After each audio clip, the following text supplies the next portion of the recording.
It's been a really interesting journey. I've been here for, coming up for 30 years, which makes me wonder about where I should promote my successor from. And we've expanded and grown in that time. It's been a really interesting journey.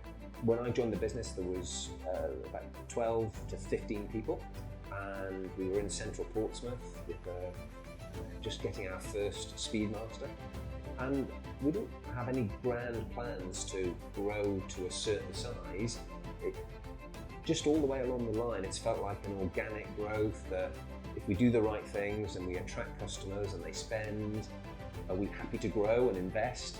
And the answer's always been yes. So I've been party to 2 factory moves. We're now in premises approaching 90,000 square feet with close to 200 people.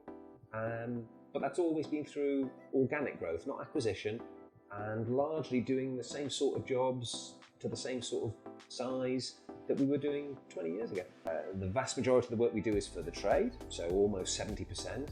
And I think we just have a philosophy of wanting to try and do what's right. So I like to be respected by suppliers, I like to pay promptly and buy properly and buy in quality. And when we're dealing with customers, we're not always faultless, but we try and do it right, consistently, and be nice to deal with. I think that's just ethically quite important to me.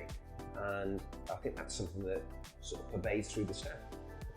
Well, I think over the years, being really aggressive on price has been important to us, because I think we recognise, first and foremost, our customers they need to mark our print up and sell it to the end user, and therefore we've always got to be at the sharp end of the market in terms of price. So we've concentrated on efficiency and productivity, but I also think that the service and the reliability, and also a sense of trust, that whatever we're doing, that if someone needs help and they want to pick up the phone, they're going to get a positive answer. We have to take responsibility for the success of our business and looking after our customers. But I do want to know that I can trust and rely on the suppliers to the business.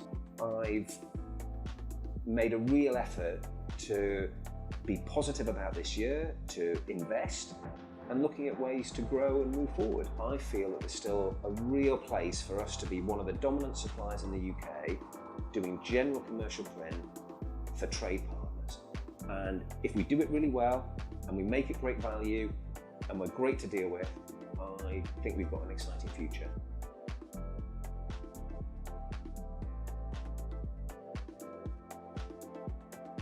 I personally couldn't imagine running a business without the access to data. I think it's really important to know what's going on in the business and to be making decisions that you know have a positive effect and create a margin and a way to sustain your business. So I really like seeing what's going on, but I also think that it's not just about the data. So for instance, I want staff to take ownership of what they're doing. I expect an estimator to think about what they're seeing and to be capable of making a commercial judgment. Data on its own isn't the answer all the time, but it's just the most fantastic guide. I'm really passionate about doing good work for customers, about being respected as a supplier to them, and I'll always take a phone call from a customer. I don't care who they are, how much they spend, everyone's important. You know, around the turn of the year, I sort of reflected on the fact that we've always had a positive approach to growing the business, and I want us to be an interesting place to work for the staff, and I believe that print remains part of the marketing mix for at least another generation, and why can't we be one of the ones around to supply that?